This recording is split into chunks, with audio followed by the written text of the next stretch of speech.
right, welcome in, locked in halftime show of the Thursday night football game, 7-6. It's a barn burner. Oh, what a battle! Pure entertainment. This is scheduled television. Let's pure go. unadulterated entertainment on the NFL Network.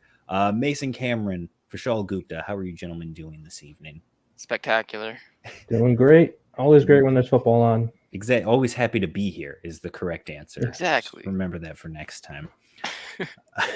No, we're excited to be here as always, having a good time. Again, you can play along with us. Use promo code nonsense. If you're a first-time depositor, deposit 10, get 10. It's a good deal. And again, look, if you've been playing with us to this point, we've been having a lot of fun. I think it's always worth putting the PSA out there that, again, this isn't gambling, technically speaking. Legally, we can't say it's gambling, but we're playing pick'ems. And the beautiful part about doing it this way and the odds that they give you on Underdog is if you have played along with us, right? We each make our own ticket each week, and then we make one collective ticket. So that's 4. We've made 8 so far. Only one of them has hit, and we're only down $10 for the season because that's how this works. I mean, we've gone 1 for 8, and we're almost even. If we hit 2 out of 8, we're actually winning, profiting. It's like baseball. The best players in baseball miss 70% of the time. So that's basically what you're dealing with when you're working with pick'ems. And if you're playing along with us on the website, for $1, you join our Patreon, come into the Discord. We, start sit advice. We've got our sports betting advice, and we put our picks up in there too that we don't put out to the public, that we don't put out to everybody and anybody. We just put it up in our Discord. That's where the gold is. That's where the real gold hides. Exactly. And it's not that we're trying to make bad picks here, and it's not like we have made bad picks here. But if you've been playing everything, including the stuff in the Discord, at $5 per ticket right now for the season, I believe the number is $60 that we're up total. So if you used our promo code at the beginning of the year, deposited the $10, and then have been playing along with us with the free money they gave you, you would be up $60 right now. So it's a good start to the season is what I'm gonna go with there. But let's get into it for this week. So we will start with let's see, Vishal, who are your picks for this week? All right, so my first pick, I'm going to go with Marvin Jones over 66.5 receiving yards. He's been a target monster for the first 2 weeks of the season. He has 20 total targets, averaging 10 per game over the first 2 weeks, leading the team. He has a great matchup this week against an Arizona defense that's not very good. They tend to get into big shootouts, partly because Kyler and the offense is so good.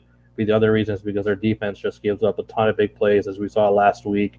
So, obviously the Jaguars are going to be down pretty big in this game. Trevor Lawrence is going to have to throw the ball, and he just really likes Marvin Jones right now. He's the guy he's targeting, so I like over 66.5 receiving yards for him. He's the one on that roster right now. Yep.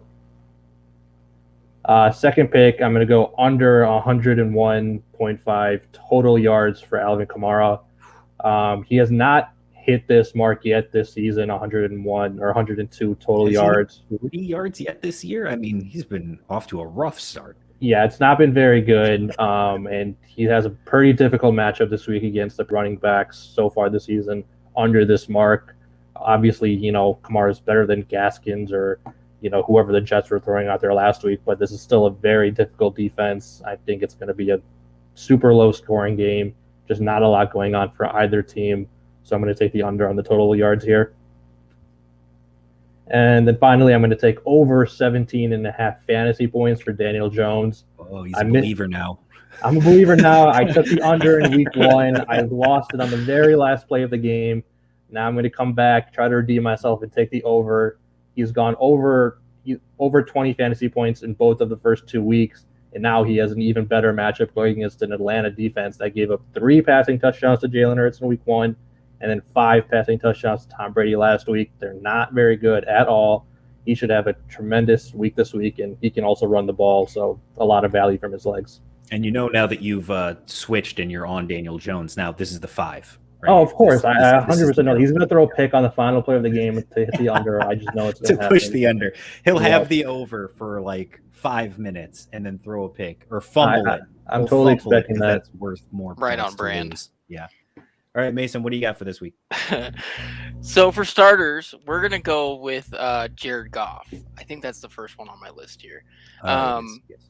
So just like how we ended our last pick there with Vishal, I have another, misfit quarterback on my list here too. So Goff, since getting in Detroit, he has actually played decently well. Like the Lions aren't going to win Well, anything. I don't know about that. He's put up good numbers. True. Okay, right. He's Blake Bortles. He's the new Blake Bortles. He has put up. Yeah, you're right. That's a great comparison. Yeah. They're not going to win anything, Right. but he's not exactly the problem right off the bat. Not the present problem. Mhm. He's averaged over 23 fantasy points per game. He played the Niners really, really close at. Well, I shouldn't say really, really close. I guess it's closer than expected at home in Week 1. Baltimore is going to win this game, like hands down, easily. It's not even a question. But the Lions can put up a fight, if they channel that, inner kneecap biter that they showed up in Week 1 with. And the Ravens have just been pretty bad in the past. It's yeah, okay. It's bad. I don't want to sugarcoat it. It's not been good. Granted, one of those games came against KC, but they are allowing the most passing yards in the NFL, which is kind of unheard of for a Ravens defense like this. They should get out to a pretty decent lead, depending on how Lamar's health is heading into the game. Goff has a good chance to hit this over here because they're going to need to pass it and they're going to need to push the ball down the field. So I think that 17.75, that's a decent number when he's averaged 23 a game. I think that we can get really, right in range of that. Secondly, here we've got Leo Fournette, Lombardi Lenny. He is the lead back, obviously, in Tampa, but I am going under here because I just don't know that it's enough with the other names in the backfield like Rojo and Gio. The over on this game is insane. It's 55.5, so it's going to be huge shootout potential, and I'm not sure that Leonard fits the script exactly. This game looks like it could be a race to 35 points. And they're just not going to keep the ball on the ground. Now, Fournette's involved in the pass game, but I think when it gets into a really, pass-centric system, they might kind of move more into Gio Bernard. They haven't done that so far this season, really, but you never know how that can shift in this backfield. It's gone one way and the other throughout all last season. Yeah, Gio has been the guy who's taken basically all of the snaps on third down and in the 2-minute drill. So, so if they are chasing points for whatever reason, then that won't be the case. he'll be the one on the field. So I mean, 74.5 in a vacuum probably isn't a huge number for Leo. Mm-hmm. He hit right near this number last week, but I just don't think this game it's a realistic number. And then on that same note, we're going to actually go to the other side of the other team, the other side of the ball, with Robert Woods. So Bobby Forrest, our guy, is super loved here at IN, but he's getting a lot of undervalue around the league and league circles. Especially just, because Cooper Kupp has absolutely exploded through the first 2 weeks. He's being overshadowed by Cooper Kupp for sure. Which is understandable, but that's where we come in because we're going to take advantage of that. So his line here is 63.5 yards, and that's a very reasonable number for a guy like Woods. When, like I said, this is going to be huge shootout potential. This is going to be a good game. Get your popcorn, everybody, because it's going to be interesting. The problem to look would be like, is he going to get involved enough over Cooper Kupp? And I think that in week 2, you saw a concerted effort to get him more involved. In week 1, he had 4 targets. In week 2, he had 9 targets, and he had an additional couple of touches on the ground, trying to get him more in tune with the offense. So they want to get him involved. And I think that this is a week that they have an opportunity to spread the ball out quite a bit and get that happening. The Bucs aren't very good in the secondary, at least. They through 2 weeks allowed the 3rd most passing yards in the league.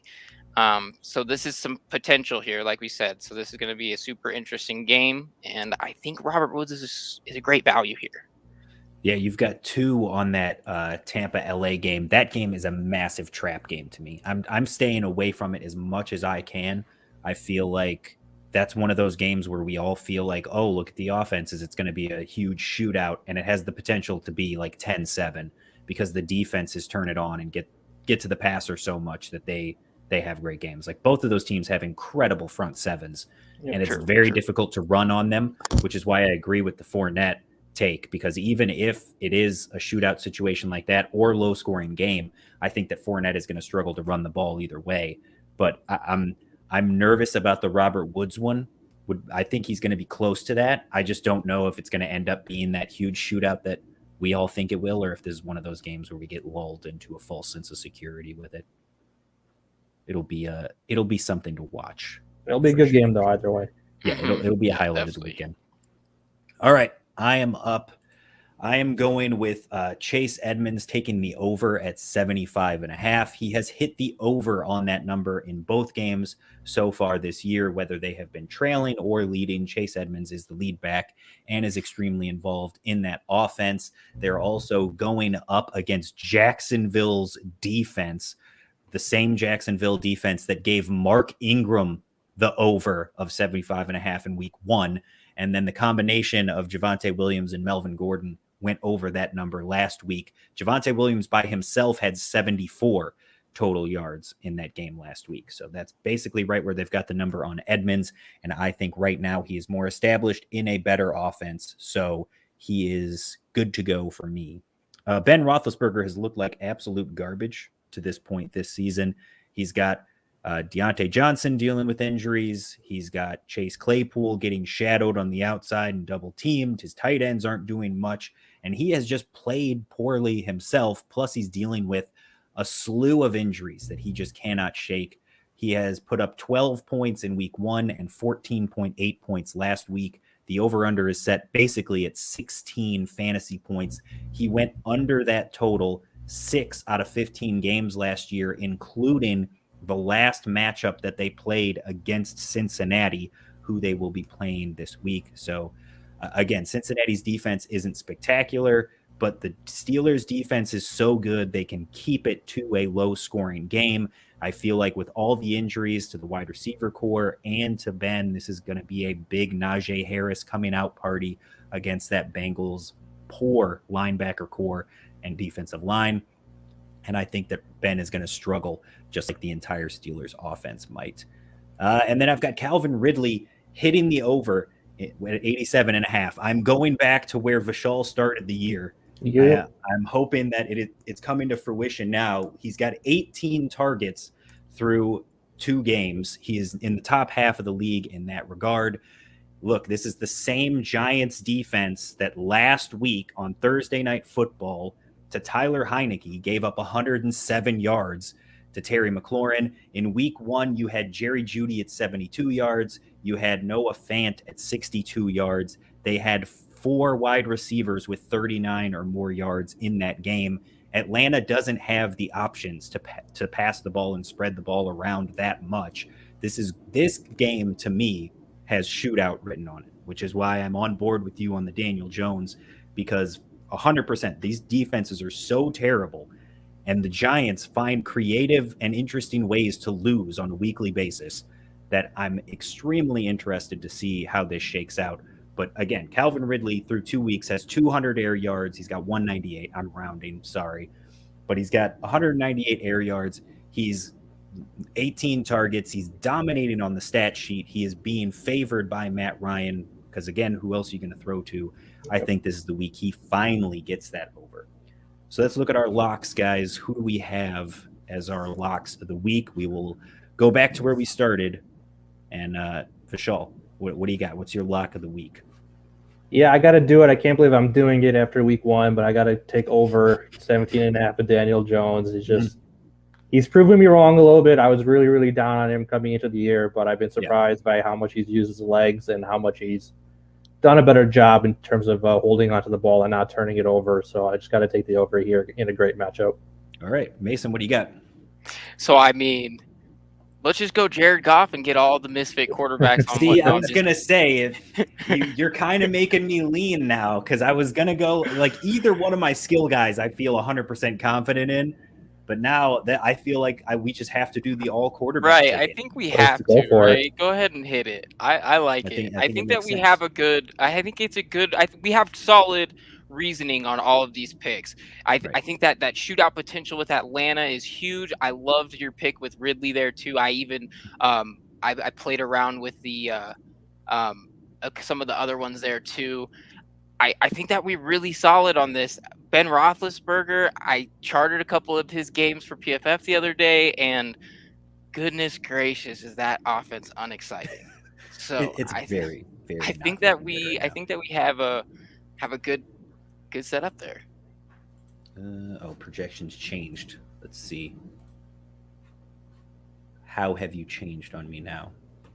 What did we lose? Oh, okay. Very interesting. So Goff is still here. Roethlisberger is still here, but we've lost Daniel Jones. What happened? He's been played too much.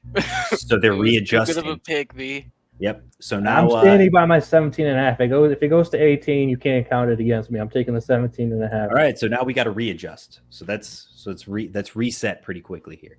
So what do we got? Back to you, Vishal. You still have Marvin Jones and you still have the under on Alvin Kamara. All right. It's always more fun to take the over. So let's take Marvin Jones over 66.5. Great matchup. And again, target monster. Mason?